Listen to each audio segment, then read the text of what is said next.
Shakalaka, Bitcoin just replicated something that it did in 2017 before it took off for the end of the parabolic rise. Not only that, but it's also replicating perfectly what happened in 2013 before the parabolic rise. Stay tuned to find out exactly what.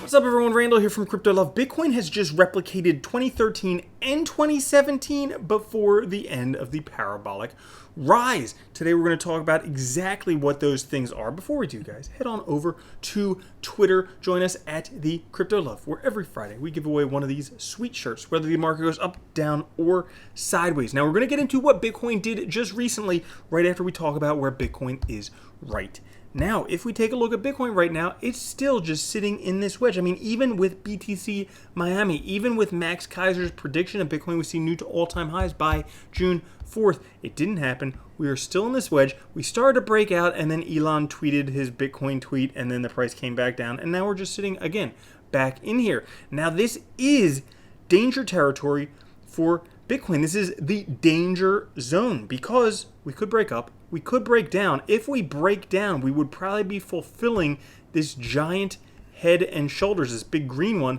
which would be bad for Bitcoin, predicting the price to go, say like negative $5,000. So that doesn't look great for Bitcoin. Now on a longer scale, we're still within the general trend, this orange trend line that Bitcoin's been in. It's in the Bitcoin Bermuda Triangle. This triangle here, the peak here is right up top there. These two corners here are there, and Bitcoin just basically lost momentum in there.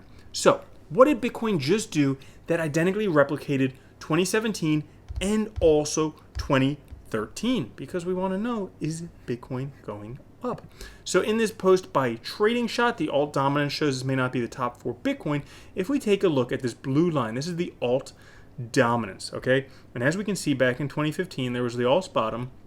We had a peak in 2016 and then a second alt bottom, and then it comes up for a significant peak.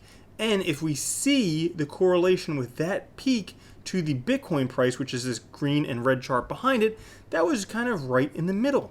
All right, that was June. That was about when Ethereum took off and the price came back down. And then later on throughout the rest of the year, we continued our peak and we saw a second altcoin dominance following Bitcoin by a couple months. So the question is, because we can see here, we have a first altcoin bottom in 2019. We have a second altcoin bottom in 2020. Is this peak here that we just had similar to this peak here? And will we be seeing Bitcoin price ride up exactly afterwards? Because if you take a look, guys, look at this. The price actually retraced during that peak. Look at what happened here. The price retraced during that peak. It looks suspiciously similar to what happened in 2017. Not only that, guys, but if we go over to the Colin Talks Crypto Bitcoin Bull Run Index at CBBI, just two B's, .info, cbbi.info, we can see here that the Colin Talks Crypto Bitcoin Bull Run Index right now at a 59%, it has not been this low since December, roughly what, like 5-6 months ago? Well, if we see what happened here in 2013, it dropped down to around where we are right now, and then about 5-6 months before that was when it was at the same level. So we essentially have had the same exact first peak as what happened in 2013. It took exactly the same amount of time, because if we go here to 2017, this peak took a lot longer. This peak was from May until March. That's almost a whole year. So it's much closer to the 5 to 6 month peak than the 1 year peak. So we just replicated on the cbbi.info what happened back in 2013. We replicated in altcoin dominance what happened in 2017. Guys, it is likely that we could be seeing Bitcoin heading up towards higher highs if we can break out of this FUD cycle, if we can. I mean, the key is just hodling, because in the long run, it's going to do it. Whether it happens this year or next year or whenever, it's going to happen. So have faith and, all that fun stuff. Thank you guys for watching. Have a good one. I will catch you guys later. Peace.